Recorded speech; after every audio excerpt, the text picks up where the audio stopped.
नमस्कार बच्चों, मैं संजय किशोर शर्मा, प्रवक्ता आदिनाथ कॉलेज ऑफ एजुकेशन महारा। आज बच्चों, जैसा कि आपको मालूम है कि आपका जो पाठ्यक्रम है डीएलएड तृतीय सेमेस्टर का शांति, शिक्षा एवं सतत विकास, इसके बारे में हमने पिछले वीडियो में आपको बताया भी था कि शांति का शिक्षा में कितना महत्वपूर्ण योगदान रहता है। इसमें आगे हम यही बताएंगे विद्यार्थियों के लिए शांति शिक्षा की आवश्यकता क्यों होती है। पहला तो ये रहता है कि शांति की शिक्षा प्राचीन समय से ही मानव में, इन लोगों में और मनुष्यों में सही राय दिखाती है। दूसरा होता है कि विभिन्न प्रकार के उपाय जो अपने मन में पैदा होते हैं, तरीके पैदा होते हैं, उनके लिए शांति की आवश्यकता होती है। शिक्षकों द्वारा अपने बालकों के मन में शांति का पाठ पढ़ाया जाना अति आवश्यक होता है। शांत मन से ही विद्यार्थी सीख कर अपना कार्य कर सकता है। ध्यान व एकाग्रता से किया गया कार्य विद्यार्थियों के लिए उसका मन शिक्षा में लगा रहता है। अगर वह विद्यार्थी शांति से कार्य ना करे तो उसकी एकाग्रता भंग होगी, और जब एकाग्रता भंग होगी तो अपना शिक्षण कार्य विद्यार्थी नहीं कर पाएगा। विद्यार्थियों को स्वस्थ रखने के नियम में दिनचर्या संबंधित कार्य सिखलाए जाने चाहिए। विद्यार्थियों का इसमें स्वस्थ रहना भी बहुत जरूरी है। शांत मन और एकाग्रता के साथ दी गई शिक्षा उनके व्यवहार एवं कार्यों को अच्छा बनाती है। शांति शिक्षा की आवश्यकता पड़ती है क्योंकि भावी शिक्षक, जो आने वाले शिक्षक हैं, इसकी उपयोगिता समझकर आगे कर सकते हैं।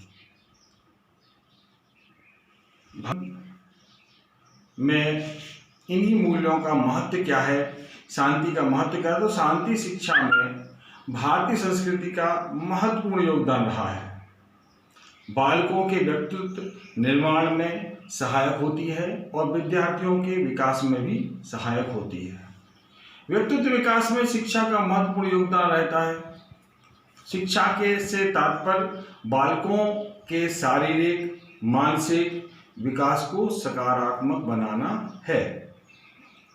इसमें जैसे देखते हैं कि पहला शिक्षा का महत्व क्या है, दूसरा शांति शिक्षा क्या है, तीसरा इसमें चरित्र निर्माण कैसे होता है, चौथा है सृजनात्मक की क्या शिक्षा है। तो पहला देखते हैं शिक्षा का महत्व। अपनी शिक्षा के माध्यम से विद्यार्थी अपने अंदर अच्छे संस्कार एवं श्रेष्ठ गुणों का समावेश कर सकता है। श्रेष्ठ गुण देकर विद्यार्थी में अहिंसात्मक गुणों का विकास किया जाता है। अध्यापकों का प्रथम कर्तव्य विद्यार्थियों में मानव धर्म समझाना होता है। शिक्षा के द्वारा ही मनुष्य अपने अंदर अपने अच्छे व्यक्तित्व का विकास कर सकता है। विद्यार्थियों में गुणात्मक प्रवृत्ति का विकास करना होता है और शिक्षा द्वारा व्यक्तित्व विकास में व्यक्तित्व निखरता है। शिक्षा का योगदान, शांति शिक्षा का योगदान क्या है कि इसमें बालकों में शांति शिक्षा का उद्देश्य होता है गुणों को विकसित करना, उनके बोलचाल के सही गुणों को विकसित करना और एक जिम्मेदार नागरिक बनाना। शांति शिक्षा द्वारा बालकों में गुणात्मक गुणों का विकसित करना होता है, जो बच्चे अपना निर्णय स्वयं ले सकें। व्यवहारिक दृष्टि से देखें तो शांति शिक्षा बालकों के व्यवहारिक गुणों और सोच तक को बदल देती है। जब सोच बदलती है तब प्रवृत्ति बदलती है और प्रवृत्ति से चरित्र का निर्माण होता है। अब आता है कि चरित्र निर्माण की शिक्षा में क्या योगदान होता है। तो चरित्र निर्माण में क्या होता है, बालक तो देश का भावी नागरिक ही होता है और श्रेष्ठ नागरिकों के लिए अच्छे आचरण, अच्छे बोलचाल और गुणों की आवश्यकता होती है।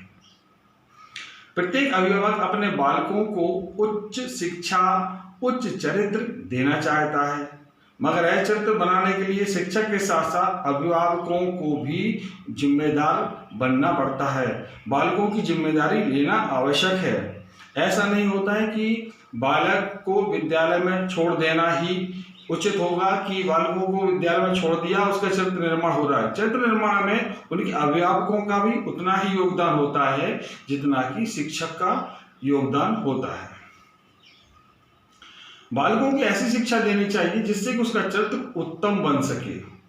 इसके लिए समय समय पर आपसी बैठकों के द्वारा कार्य योजना तैयार करनी चाहिए। जैसे बालकों में अच्छे गुण हों, इसकी बार बार सीख देनी चाहिए। बच्चों को बताना चाहिए कि इससे क्या होता है, ऐसा नहीं करना चाहिए या ऐसा करना चाहिए। उनको बार बार बताते रहना चाहिए। एक बार सिखाने से या एक बार बताने से हमेशा के लिए छोड़ नहीं देना चाहिए। एक बार बता दिया कि हाँ अब ये काम करना है, ये अच्छा है, ये सही है, इसके जो रिजल्ट आएंगे वो अच्छे आएंगे। तो उनको बार बार हमें बच्चों को सिखाने की आवश्यकता रहेगी। ऐसा नहीं होता कि एक बार करके छोड़ दिया।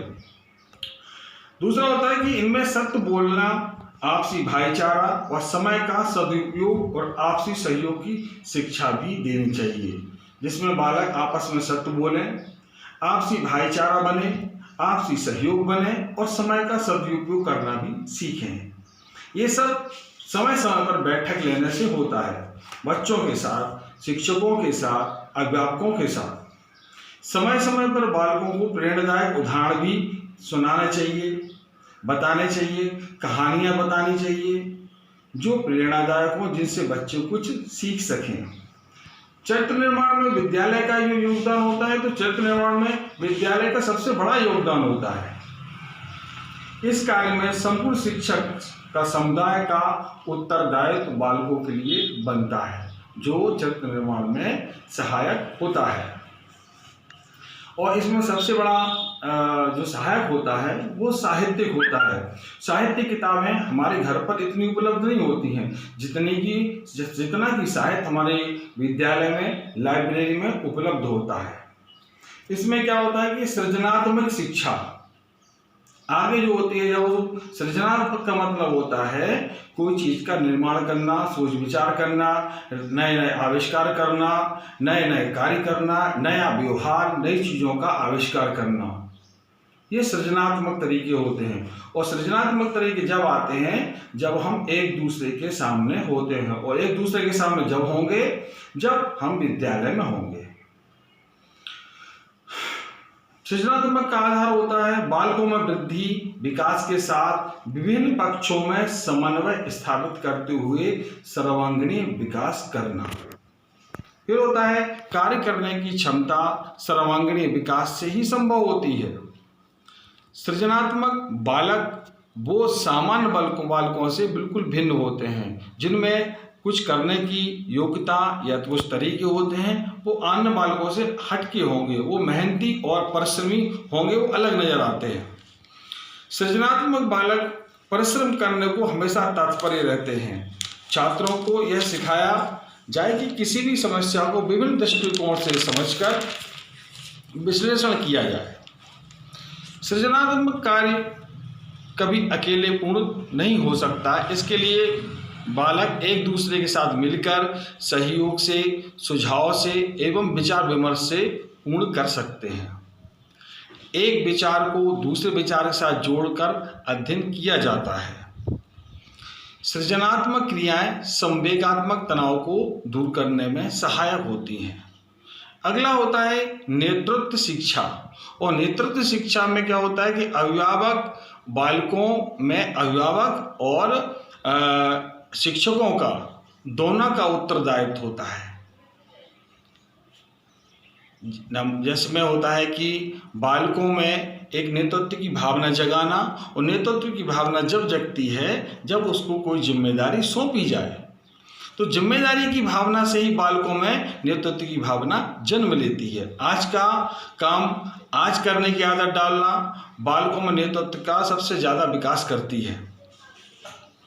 नेतृत्व में बालक जिम्मेदार बनता है और जिम्मेदार नागरिक ही देश का विकास कर सकता है। अध्यापक अभिभावकों में ही बालकों में नेतृत्व डालने की जिम्मेदारी होती है। इस तरह से नेतृत्व का गुण पीढ़ी दर पीढ़ी हस्तांतरित भी हो सकता है।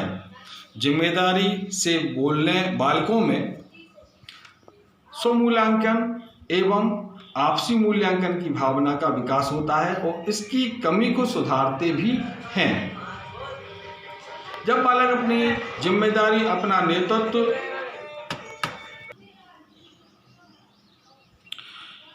तो बालकों में जब जिम्मेदारी होती है, जब नेतृत्व स्वयं करते हैं तो वो अपना मूल्यांकन स्वयं करते हैं। अपनी कमियां, मूल्यांकन का मतलब होता है अपनी कमियां, अपनी अच्छाइयां, हमारे द्वारा जो किया गया कार्य वो दूसरों के पास कितनी मात्रा में पहुंच रहा है, सामने वाले को सहयोग मिल रहा है, सामने वाले को लाभ मिल रहा है या नहीं मिल रहा है, या हमारे द्वारा किए गए कार्य से किसी का नुकसान तो नहीं हो रहा है। तो ये अपना मूल्यांकन स्वयं करते हैं और आपसी मूल्यांकन भी करते हैं। एक दूसरे का देखते हैं, ये क्या कर रहा है, ये कितना कर रहा है, कितना पर्याप्त है, कितना बाकी है, कितना शेष है, हम कितने आगे हैं। वरना कोई भी कार्य थोड़ा सा करके बालक बैठ जाएगा कि हम ही आगे हैं, हमने ही पूर्ण किया। जब तक कि वो दूसरे का मूल्यांकन ना करे तब तक उसका विकास अधूरा ही रहेगा और इसकी कमी वो अपने आप सुधारता भी जाता है। बच्चों, अब इसके आगे जो व्यक्तित्व एवं सामाजिक विकास है वो अगले वीडियो में फिर बताएंगे। नमस्कार।